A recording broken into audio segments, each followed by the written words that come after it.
하나님 감사합니다. 오늘도 우리 안에 있는 성령으로 우리를 깨우시고 성전을 사모하게 하시고 이 발걸음 이끌어 이 자리에 나오게 하시는 은혜에 감사합니다.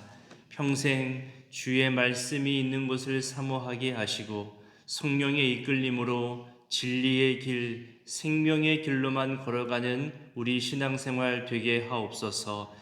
우리에게 익숙하고 편리한 것에만 안주하지 않게 하시고 성령께서 이끄시고 도우실 것을 확신하며 우리 생명 다할 때까지 배우게 하시고 거룩한 것을 갈망하게 하시고 주님과 동행함을 힘쓰게 하옵소서.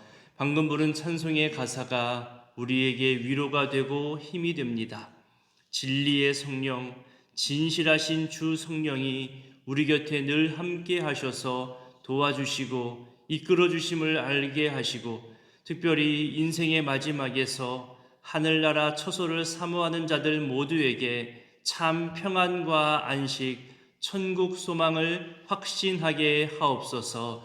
이 땅에서 살아갈 때에 주의 도움의 손길로 함께 하시고 순간순간의 판단과 결정에도 늘 주님이 기뻐하실 것이 무엇인가를 생각할 수 있도록 우리 생각과 판단도 주님 주장하여 주옵소서. 또한 내가 알지 못하는 수많은 위험으로부터 지켜주시고 악한 유혹자의 손길이 나와 우리 가정과 우리 공동체에 침범하지 못하도록 보호하여 주옵소서.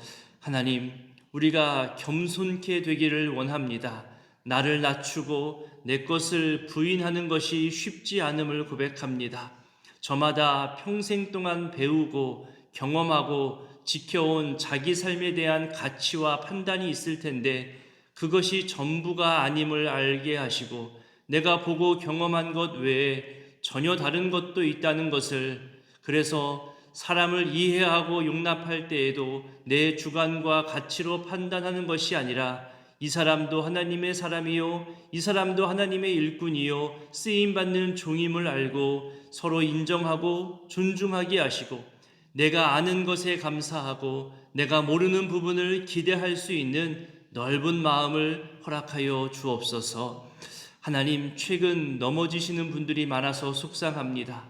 계단에서, 집 안에서, 길거리에서, 식당에서 차를 타고 내리다가 많이 넘어지고 있다는 소식을 듣게 됩니다. 엊그제 계단에서 넘어져 오늘 수술하시는 집사님이 있습니다. 골절된 부분이 온전히 치유될 수 있도록 모든 수술과 회복 과정 속에 주의 손으로 친히 만져주시고 고쳐 주옵소서. 지금도 그 걸음이 약하여 교회에 나오는 것조차 어렵고 힘겨워하는 분들이 있습니다. 한 걸음 한 걸음 내디딜 때마다 걸려 넘어지지 않게 붙들어 주시고 주님 사모하며 걸어오는 그 걸음을 하나님 가볍게 하여 주시옵소서. 또한 인생의 고비마다 힘겨움과 괴로움에 지쳐 넘어지지 않도록 우리 마음도 지켜 주옵소서. 늘 좋은 일만 가득할 것이 아님을 알지만 그래도 힘겨움이 찾아올 때, 고통과 괴로움이 나를 덮칠 때에 절망하거나 포기하지 않게 하시고 반드시 피할 길을 주시고 이겨낼 힘을 주시는 성령 하나님이 계심을 확신하며 피할 것은 피하게 하시고 당당히 맞설 것은 맞설 수 있는 판단력과 분별력과 담대함을 더하여 주옵소서. 하나님은 피하라고 알려주시는데 내 욕심과 고집으로 맞서다가 더 큰 화를 당하는 그런 미련함 갖지 않도록 늘 주님 뜻에 맞추어가는 우리가 되게 하옵소서. 하나님, 내일 토요 패밀리 워십으로 모입니다. 한 달의 첫 번째 날, 첫 번째 토요일에 온 가족이 함께 주의 성전에서 이 한 달도 주님 앞에 살아가기를, 주의 은혜 속에 거하기를 바라며 가족들이 함께 예배하고 교제하며 기도하는 시간 허락해 주셨사오니 특별히 가정의 달 5월에 가족의 사랑과 화목과 평안이 더욱 굳건히 세워지도록 은혜 더하여 주옵소서. 며칠간 이어지는 연휴 기간 동안에도 충분한 쉼도 허락하여 주시고 가족과 함께하는 시간들을 통해 서로를 향한 사랑과 존중의 마음 또한 드러내게 하시고 확인하게 하옵소서. 토페십과 어린이 주일에 어린이들을 중심으로 온 세대가 함께 즐길 수 있는 것들도 준비했사오니 함께 즐거워하며 웃을 수 있는 시간들 되게 하옵소서. 우리 공동체 안에 어린 자녀들, 어린이들이 있다는 것이 참으로 귀하고 복되다는 것도 경험하는 시간들 되게 하옵소서. 어린이 주일에 맞게 주일 식당도 어린이들이 좋아하는 것으로 준비하고 있습니다. 또 환경을 꾸미고 행사를 준비하는 손길들도 있습니다. 보이는 곳에서 또 보이지 않는 곳에서 주일을 준비하는 모든 손길과 기도 속에 하나님 사랑하는 마음, 하나님과 가까워지고자 하는 거룩한 갈망들 역시 깊어져 가게 하옵소서. 이 새벽에도 주님께 3년의 소망을 가지고 1,000번째 예물로 간구하는 모든 감사와 간구의 마음도 주님 친히 받아 주시옵소서. 이제 말씀 앞에 나아가오니 성령 하나님 함께하여 주시기를 소원하옵고 예수님의 이름으로 기도드립니다. 아멘. 오늘 말씀은 요한복음 14장입니다. 요한복음에 등장하는 7가지 자기 선언이 있지요. 나는 생명의 떡이다. 나는 세상의 빛이다. 나는 양의 문이다. 나는 선한 목자다. 나는 부활이요 생명이다. 나는 길이요 진리요 생명이다. 나는 참 포도나무다. 이렇게 7가지 선언 중에 6번째 선언인 길이요 진리요 생명이라는 말씀이 오늘 14장에 나옵니다. 그리고 정말로 중요한 보혜사 성령에 대한 내용도 오늘 언급이 됩니다. 먼저 1절부터 4절까지의 말씀을 읽어보겠습니다. 너희는 마음에 근심하지 말라. 하나님을 믿으니 또 나를 믿으라. 내 아버지 집에 거할 곳이 많도다. 그렇지 않으면 너희에게 일렀으리라. 내가 너희를 위하여 거처를 예비하러 가노니 가서 너희를 위하여 거처를 예비하면 내가 다시 와서 너희를 내게로 영접하여 나 있는 곳에 너희도 있게 하리라. 내가 아느니라. 아멘. 앞서서 제자 중 한 명이 배반할 것을 말씀하시고 또 예수님 자신의 죽음과 부활과 승천, 그리고 베드로가 닭 울기 전에 부인할 것을 말씀하셨잖아요. 이런 말씀들 때문에 제자들이 염려하고 근심하는 중에 빠졌습니다.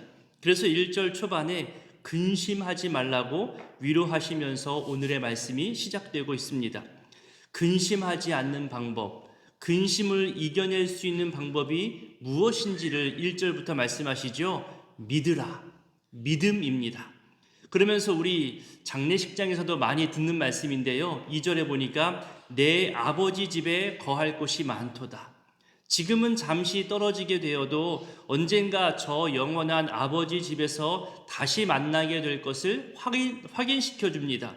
그렇게 제자들을 위로하고 있죠. 더 나아가 이 땅에서의 소망이 아닌 영원한 하늘나라 집에 소망을 두고 살라고 말씀하고 있습니다.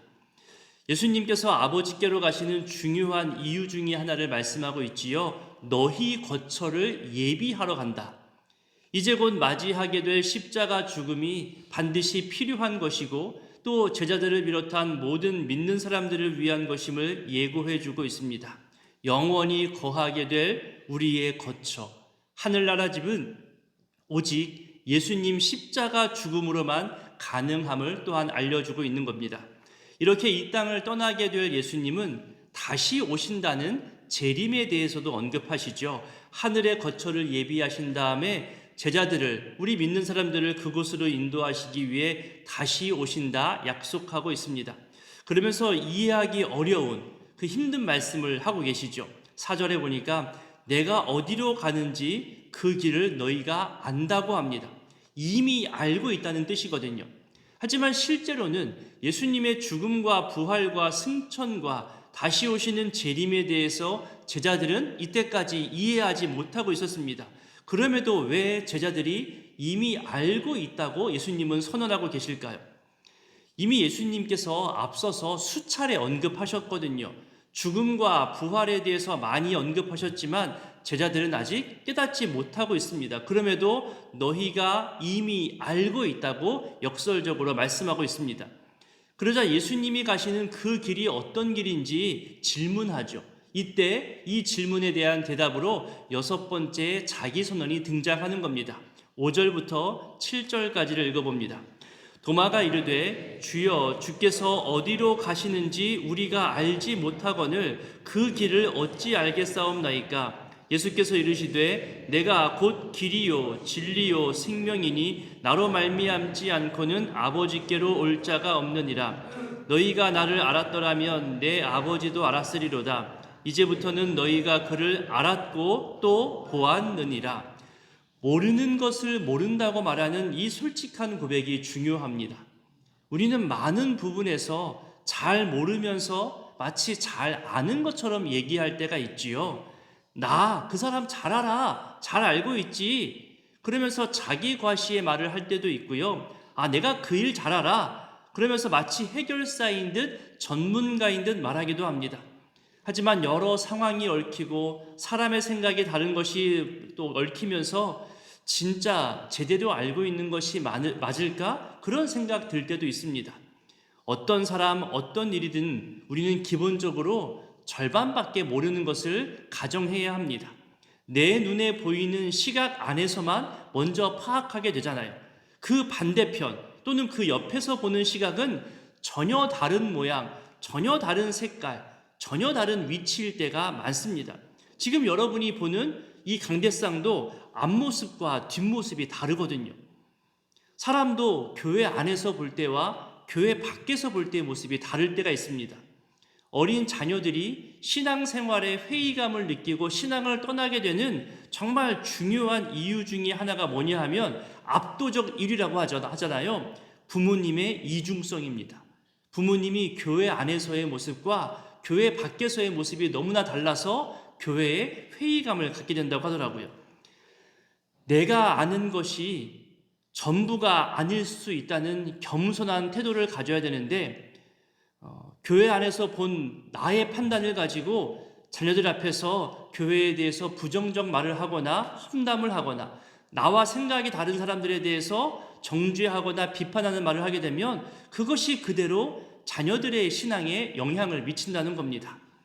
내가 알고 있는 것 외에 또 다른 모습이 있다는 수용의 자세를 갖는 것, 이 용납의 자세를 자녀들에게 알려주는 것이 참 유익이 된다는 거죠. 그 모든 것의 첫걸음은 나도 전부를 알고 있지 않다. 나도 모르는 것이 많다 이겁니다. 내가 알고 있는 것이 틀릴 수도 있고 잘못 알고 있을 수도 있다. 모르는 것을 모른다고 말하는 것이 자연스러워야 합니다. 근데 네가 그 정도도 몰라? 네 직분에서, 네 위치에서, 네 신앙 영역에서 이것도 몰라? 이렇게 말하면 부담을 느낄 수밖에 없습니다. 모른다고 하는 것이 자연스러운 것이니까요. 모른다고 할 때 그것을 나무라지 않았으면 좋겠습니다. 그리고 모르는 것에 대해서 알려주었을 때 제대로 듣고 깨달아야 하는 것도 중요하죠. 물론 한 번에 다 알 수는 없을 겁니다. 몇 번을 알려주었는데도 알지 못하면 어쩌면 내가 주의 깊게 듣지 못했거나 내가 그렇게 답을 들었을 때 딴 생각을 하는 내 평소의 습관을 한번 점검해 보는 것도 괜찮은 방법이기도 합니다.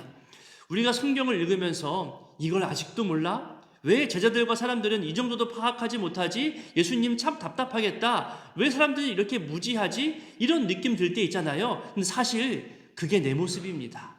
그게 우리 모습이거든요. 내가 그 시절, 그 상황 속에서 자라고 경험했다면 그게 전부일 수 있잖아요. 오늘날도 내가 배우고 경험한 것을 끝까지 고집하며 자기 무지를 드러내는 사람들도 주변에 많이 있습니다. 나는 여전히 배울 것이 많고 평생 내 생명 다할 때까지 모르는 게 많으니 배우고자 하는 태도를 잃지 않는 것이 정말 중요합니다. 도마의 이런 솔직한 고백 때문에 예수님의 위대한 자기선언, 그 대답을 들을 수 있게 된 거죠. 내가 곧 길이요 진리요 생명이다. 이 표현은 예수님에 대해서 가장 함축적 의미를 표현하는 말입니다. 이 세 가지 길, 진리, 생명에 대해서만 올바르게 이해할 수만 있어도 예수님에 대해서 훨씬 더 많이 알 수 있게 되는 거죠. 먼저 길이란 무엇일까요? 앞서 하나님께 가는 길에 대해서 언급했듯이 하늘 거처로 가는 길입니다. 우리 모든 믿는 사람들이 언젠가 가게 되는 영원한 그 집, 하늘집에 가는 유일한 길이 바로 예수님 뿐이라는 겁니다. 다른 길은 없습니다. 산의 정상에 올라가는 길에 A 코스도 있고 B 코스도 있고 C 코스도 있고 수많은 길들이 있다고 사람들은 말합니다. 그러면서 어떻게 기독교는 한 가지 길만 고집하냐며 그렇게 우리를 향해서 비판의 소리를 말하기도 하죠. 이것이 진리이기 때문입니다. 길은 한 길밖에 없습니다. 예수 외에는 하늘나라 갈 길이 없습니다. 그렇게 여러 가지 길이 있음을 우리에게 알려주고 유혹하고 우리를 뒤흔드는 주장이 많아지는 시대입니다. 내가 곧 길이다. 맞습니다. 유일한 길 예수 외에는 없습니다. 구원 얻는 방법 예수님 외에는 없는 겁니다. 다음으로 진리는 무엇일까요? 진리는 하나님을 가리키기도 하고 계시의 말씀을 가르칠 때 진리라는 말씀을 씁니다. 시편도 구약에서도 하나님의 법도 하나님의 계명을 가리켜 진리라 표현하고 있습니다. 또한 예수님 자신이 스스로 진실성이 있고 참되다 이렇게 표현하는 그 수준을 뛰어넘어서 진리 그 자체이신 하나님과 동등됨을 말하고 있는 거예요. 하나님 자신임을 밝히고 있는 거죠.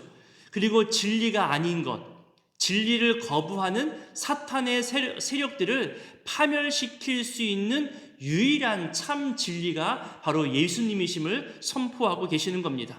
그리고 잠시 후에 보겠지만 우리에게 보내시는 보혜사 성령을 가리켜서 진리의 영이라 그렇게 소개해주고 있습니다.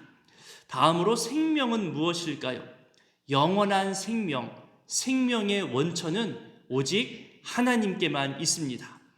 예수님이 자신을 가리켜 생명이라고 선언하시는 것은 자신이 하나님이라 말하는 것과 동일한 표현입니다.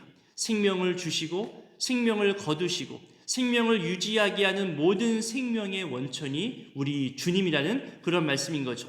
이렇게 신적인 속성을 보여주는 세 가지 단어 표현을 사용하시면서 예수님 자신이 바로 하나님이심을 나타내 보여주신 겁니다. 그리고 이 세 단어 모두가 다 구원과 직접적 연관이 있는 표현들입니다. 예수님만이 유일한 구원자가 되심을 나타내는 표현들인 거죠. 이 세 가지 단어가 따로따로인 것처럼 보이지만 결국 다 하나로 연결되어 있습니다. 예수님은 진리의 길이고 생명으로 이끄시는 길이신다는 거죠. 또 예수님은 길을 보여주시는 진리이고 생명을 주시는 진리입니다. 또한 예수님은 생명으로 이끌기 위하여 길과 진리로 나타내 보여주신 분이라는 거죠. 이렇게 길이요 진리요 생명이라 말씀하시면서 나로 말미암지 않고는 아버지께로 올 자가 없다고 말씀하십니다. 구원자로서 예수님의 유일성에 대한 표현입니다. 다시 말씀드리지만 오직 예수 외에는 다른 길은 없습니다. 이것을 이미 제자들이 알고 있다는 거예요. 7절이 말하잖아요. 너희가 알았고 너희가 보았다. 여기에 숨겨진 단어가 이미예요. 이미 알았고 이미 보았다는 거죠. 예수님을 통해 사람들이 하나님을 알게 되었음을 지금 말씀하고 있습니다. 하지만 제자들은 아직까지도 이것을 깨닫지 못하는 상태인 거죠. 이미 보았고 이미 들었고 이미 알고 있지만 분명한 깨달음은 없는 상태인 겁니다. 우리도 지금 숨을 쉬고 있어요. 하지만 알고 있고 느끼지만 이 공기가 어떻게 우리 안에 들어오고 나가는지 배우고 익히 알아야 깨닫는 것처럼 이미 알고 있고 이미 들었지만 확실한 깨달음은 없는 상태인 거죠. 내일 토피십에서도 잠깐 언급하겠지만 그러니까 엄마가 매일매일 우리 밥을 챙겨주는 것 알아요. 눈으로 보지요. 입으로 먹어요. 느껴요. 아침마다 나를 깨우고 밥 먹으라 하는 그 잔소리와도 같은 말을 매일매일 우리 자녀들은 듣고 자랍니다. 그런데 왜 그렇게 아침을 챙겨주시려는지 귀찮게 느껴지겠죠. 하지만 어느 순간 깨닫습니다. 아, 이게 엄마의 사랑이구나. 전날 아무리 나와 싸우고 나와 말다툼을 하더라도 엄마가 감정이 상했다 할지라도 그 다음날 밥을 챙겨주시는 것은 엄마의 사랑이 끊어지지 않았구나. 여전히 나를 챙겨주고 계시는구나. 용서와 사랑과 격려와 응원이 이 아침 밥상에 다 담겨 있음을 우리는 점점 자라면서 알게 되고 깨닫게 됩니다. 이미 보았어요. 이미 들었어요. 이미 매일매일 먹었지만 깨닫게 될 때는 또 따로 있다는 거죠. 일찍 깨달을수록 좋은 겁니다. 제자들은 이미 예수님을 통해서 하나님을 봐왔던 거예요. 하지만 여전히 깨닫지 못한 상태입니다. 왜냐하면 자기들이 어릴 때부터 보고 듣고 자란 경험이, 그 고집이 앞섰기 때문입니다. 유대인들에게 있어서 하나님은 대면할 수 없는 존재입니다. 하나님의 얼굴은 어느 누구도 볼 수 없다고 그렇게 배웠거든요. 그 얼굴을 보면 죽게 된다고 그렇게 알고 있습니다. 어떤 상황, 어떤 방법으로도 하나님을 결코 내 눈으로 볼 수 없다고 그렇게 배우고 경험하고 자랐기 때문입니다. 그 이전에, 그러니까 그렇게 배우고 경험한 자기 경험이 예수님의 이 말씀을 온전히 이해할 수 없게 하는 거죠. 결국 1절에서와 같이 믿음의 문제입니다. 같이 다니면서 보고 듣고 배우고 경험하지만 그런 관찰로서 알게 되는 것도 중요하지만 믿음을 통해서 얻게 되는 것이 있음을 또 알려주고 있는 거죠. 이렇게 아버지 하나님과 예수님이 같은 존재임을 계속해서 알려줍니다. 8절에 보니까 빌립이 예수님의 말씀을 온전히 깨닫지 못한 채 요청하죠. 그럼 아버지를 보여주옵소서. 다시 좀 말하면 예수님 말씀, 스승의 말에 대해서 증명을 요구하는 겁니다. 좋은 의미로서는 보고 싶다는 거예요. 갈망의 표현이죠. 하지만 여전히 무지한 상태입니다. 그래서 예수님이 9절에서 지적하시잖아요. 나를 본 자는 아버지를 이미 보았는데 어찌 보이라, 어찌 증명하라 요구하느냐. 그동안 3년 넘게 너희와 함께하면서 들려준 말씀, 보여준 기적들이 모든 것이 있는데 아직도 모르느냐? 그렇게 말씀하시죠. 어떤 목사님이 제자들과 함께한 그 3년 넘는 시간을 오늘날 이렇게 적용해 보라고 말씀하신 것을 제가 들었던 기억이 있습니다. 따라해 볼 수 있는 방법을 이야기하시는데요. 하루에 성경 한 장씩 읽어보는 것이 예수님과 함께한 시간을 오늘날 동참할 수 있다고 말씀하시는 거예요. 이게 무슨 말인가 가만 들어보니까요.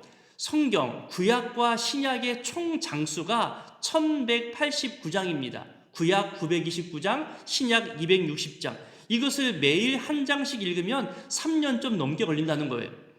예수님과 동행한 시간을 오늘날 우리도 그렇게 하루에 성경 한 장씩 읽으면서 함께 해보자 그렇게 말씀하실 때에 조금은 억지로 끼워 맞춘 듯한 그런 느낌도 들었지만 가만히 생각해 보니까 그래, 그 말도 틀린 말씀은 아니구나. 하루 한 장씩만이라도 그렇게 말씀을 가까이 하고 묵상하는 것이 결코 쉬운 일이 아닐 텐데 꾸준히 3년 넘는 시간 동안 그런 습관을 가지고 도전해보는 것도 분명 유익이 되겠구나 그런 생각이 들었습니다.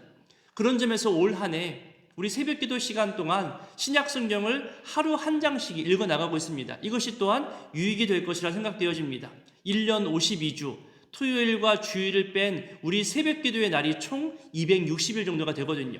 그러니까 신약 260장을 하루 한 장씩 읽는 겁니다. 특별 새벽기도 2주간을 빼서 아마 마지막 2주 분량은 하루에 2장씩도 읽어야 되겠지만 그렇게 한 해에 꾸준히 신약 성경 260장 전체를 읽고 묵상해 보는 것은 분명 큰 도전이 될 것입니다.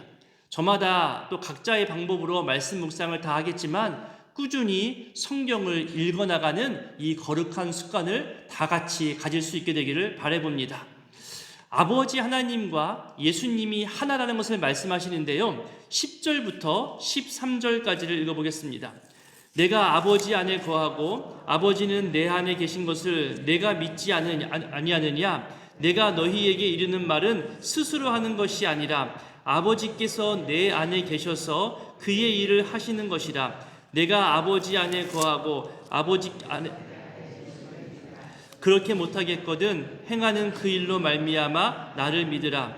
내가 진실로 진실로 너희에게 이르노니 나를 믿는 자는 내가 하는 일을 그도 할 것이요 또한 그보다 큰 일도 하리니 이는 내가 아버지께로 감이라. 너희가 내 이름으로